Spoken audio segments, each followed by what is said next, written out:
sobre como se constrói riqueza de verdade, sabe? Com base em pesquisas e livros clássicos, vamos desmistificar aquelas ideias batidas sobre o que é, de fato, ser rico. Bom, para começar, quando alguém fala milionário, o que é que vem na cabeça? É quase automático, né? Carro de luxo, roupa de grife, umas mansões assim, gigantescas. É ou não é? Pois é, essa é a imagem que a gente vê em todo lugar o tempo todo. E olha, não é à toa que a gente pensa assim. Como aponta o pesquisador Thomas J. Stanley, a publicidade, Hollywood, eles fizeram um trabalho primoroso em nos fazer acreditar que ser rico é sinônimo de gastar sem parar. Só que, na real, essa é uma das maiores ficções do mundo das finanças. Então, nossa primeira parada é exatamente aí, nesse grande mito do milionário. Vamos entender essa imagem super popular que, na verdade, é bem enganosa.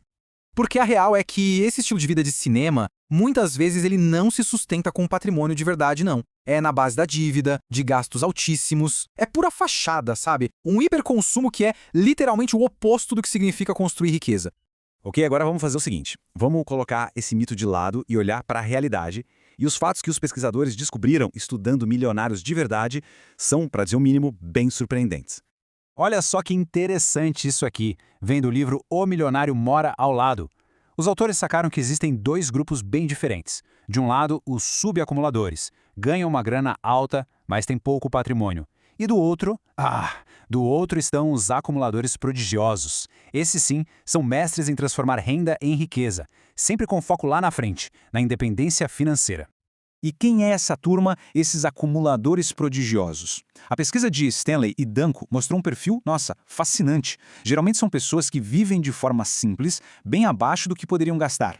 Para elas, a liberdade de não depender de ninguém vale muito mais do que parecer rico para os outros.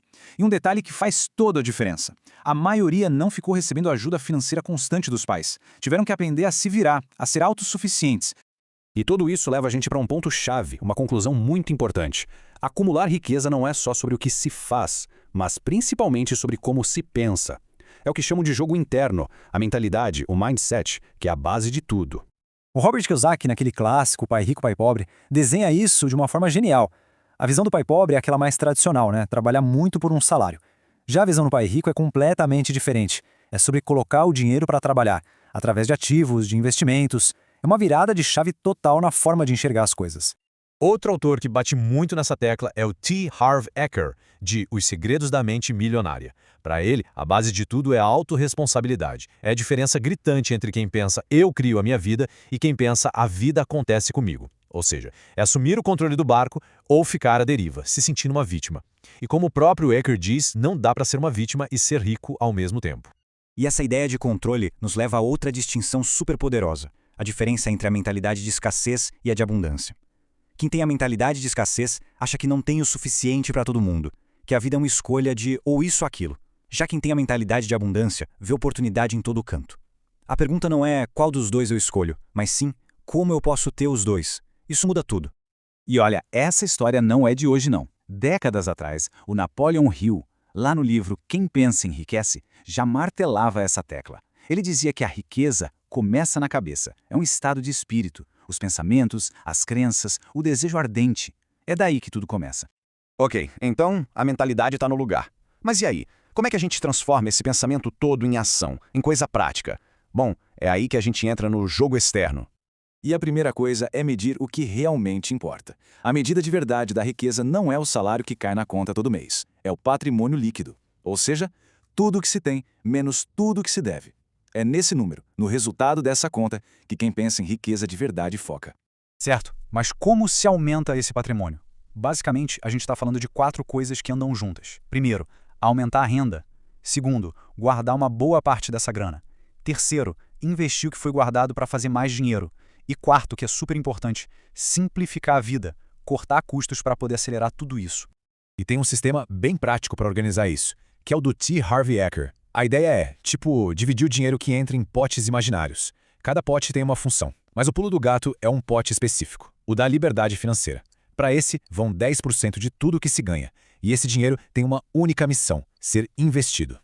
E para quem está pensando por onde eu começo, a dica é bem simples. Passo 1, abrir uma conta bancária só para isso, e chamar ela de conta de liberdade financeira. Passo 2, depositar ali 10% de toda a renda depois dos impostos. E o passo 3 é a regra de ouro. Esse dinheiro é como se fosse um funcionário. Ele nunca é gasto, nunca é demitido, o trabalho dele é um só, gerar mais riqueza. Ou seja, ele só pode ser investido. E aqui está o grande segredo da coisa toda. Não importa se no começo é R$1, R$10 ou 1.000. O que vale ouro mesmo é criar o hábito. Porque a disciplina de cuidar bem de pouco dinheiro é o que prepara a pessoa para, no futuro, saber cuidar de muito dinheiro. O hábito é o mestre do jogo. Bom, vamos amarrar tudo isso agora e chegar na lição mais importante, a ideia central que conecta tudo o que a gente conversou até aqui. A grande conclusão é a seguinte: riqueza de verdade não tem a ver com sorte, nem com ficar mostrando o que se tem. É um processo que exige disciplina e que junta as duas coisas. O jogo interno, que é ter a mentalidade certa de abundância, de responsabilidade, e o jogo externo, que são os hábitos do dia a dia de poupar, investir e administrar bem o dinheiro. Como reforça o Thomas Stanley, acumular riqueza é, em grande parte, um jogo de defesa. E a melhor defesa é ter disciplina, planejamento, orçamento. É menos sobre sair atacando para ganhar mais e muito mais sobre saber se defender os gastos que não fazem sentido. Então, para fechar, fica uma pergunta para reflexão. Já que toda a grande mudança começa com um passo pequeno, qual seria o primeiro hábito, por menor que pareça, que poderia ser mudado hoje mesmo para começar a alinhar as ações com a construção de riqueza? A resposta para essa pergunta pode ser o começo de uma jornada e tanto.